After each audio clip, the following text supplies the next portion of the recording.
What would you do if you found a wallet stuffed with cash? More than you've ever held in your life, lying on the floor of a diner. Most people would keep it. Some might hand it to their boss. But what one poor waitress did that night didn't just shock the man who dropped it. Her choice changed her life forever. Stay with me, because this is not just about money. It's about honesty, sacrifice, and the kind of kindness that can't be bought. If the story touched your heart, show your love, like, share, and comment your thoughts, and subscribe to our channel. It was late evening in a small-town diner off the highway. The neon sign flickered outside, buzzing against the cool night air.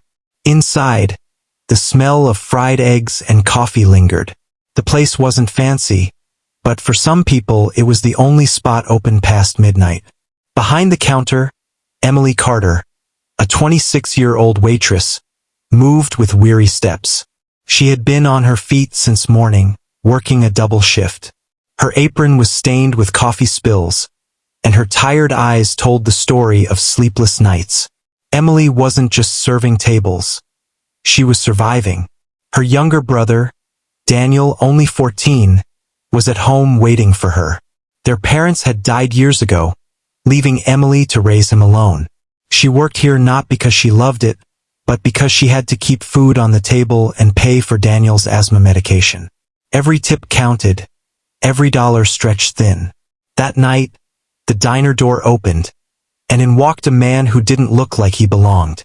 His tailored suit, polished shoes, and confident stride drew the attention of everyone inside. He was clearly not from this small town. His name was Richard Hale, though Emily didn't know it yet. To her, he was just another customer, one who looked too important to be sitting at a cracked vinyl booth.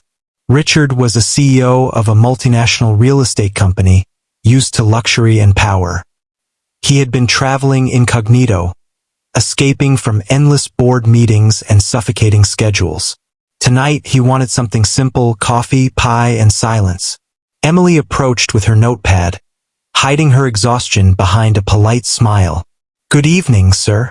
What can I get you?" "Just coffee, black, and a slice of apple pie," Richard said, his voice calm but distant. As Emily walked away, he noticed her shoes worn out, with the sole nearly coming apart. Something about her presence felt different. She wasn't just a waitress.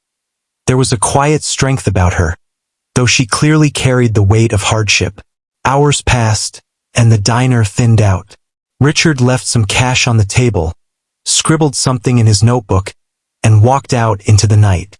What he didn't realize was that as he pulled his coat on, his leather wallet slipped from his pocket and fell to the floor under the booth.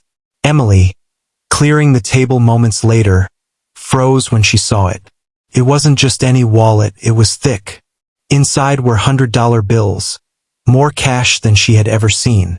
There were also sleek business cards and a platinum credit card gleaming under the dim lights. Her hands trembled. Rent was overdue. Daniel's inhaler prescription needed renewing. They had been eating canned soup for days. This wallet could solve everything, at least for a little while. She sat in the booth, staring at it, her heart pounding. Nobody else had noticed. She could slip it into her apron, pretend she never saw it, and no one would ever know. But then she thought of Daniel. How could she look him in the eyes if she chose dishonesty? She had always told him, "We may be poor, but we don't lie and we don't steal. That's something no one can take from us."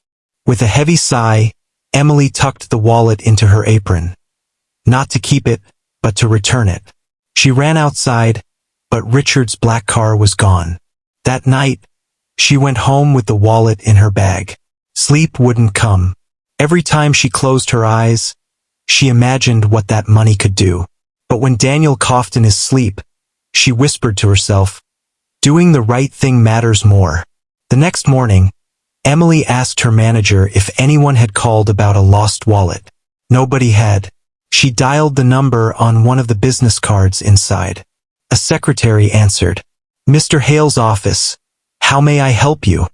Emily hesitated, then said, I think I found something that belongs to Mr. Hale. His wallet." There was a long pause.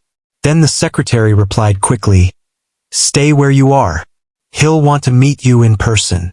Within 2 hours, a sleek black car pulled up outside the diner. Richard stepped out, his sharp suit immaculate, though his expression carried a mix of surprise and curiosity.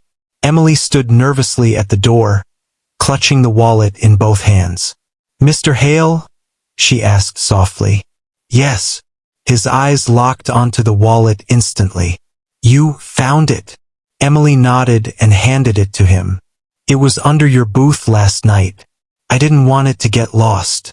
Richard opened it, checking everything. Nothing was missing, not even the cash. He looked up at her, his eyes narrowing, not in suspicion, but in amazement. "Do you have any idea what you've just done?" he asked. Emily frowned. "I just gave it back. It wasn't mine." Richard chuckled in disbelief. "Most people wouldn't have. That wallet held more than your monthly wage times 100. Emily's cheeks flushed. "Maybe, but I wasn't raised that way." For the first time in years, Richard felt something stir in his chest. Here was a woman with nothing, yet she had returned what could have changed her life. But he didn't show his emotions just yet.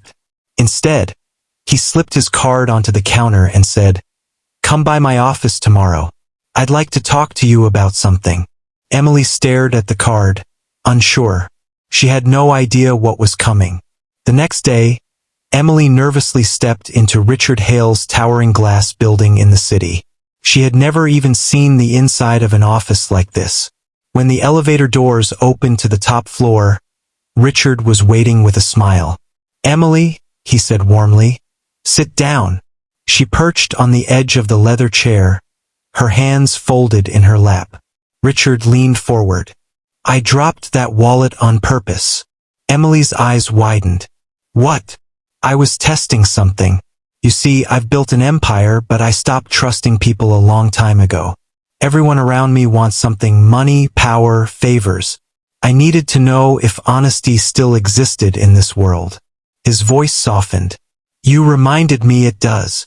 Emily's throat tightened. "I didn't do it for a test. I did it because it was the right thing." Richard smiled. "Exactly. And that's why I want to offer you something." He slid an envelope across the table. Inside was a check. Not just for thousands, but enough to cover years of rent and Daniel's education. Emily's hands shook as she stared at the numbers. Tears welled in her eyes. I can't accept this." "Yes, you can," Richard insisted gently. "This isn't charity. It's an investment in you and in what you've taught me. Sometimes the richest people aren't the ones with money, but the ones with integrity." Emily's life changed that day, not because of the money, but because her choice to stay true to her values had been recognized in a way she never imagined. And for Richard, that simple act of honesty reminded him of something he had forgotten long ago, that humanity is not built on wealth, but on character. Honesty may not always bring instant rewards, but it leaves a mark deeper than wealth ever could. Sometimes, doing the right thing when no one is watching becomes the moment that changes everything.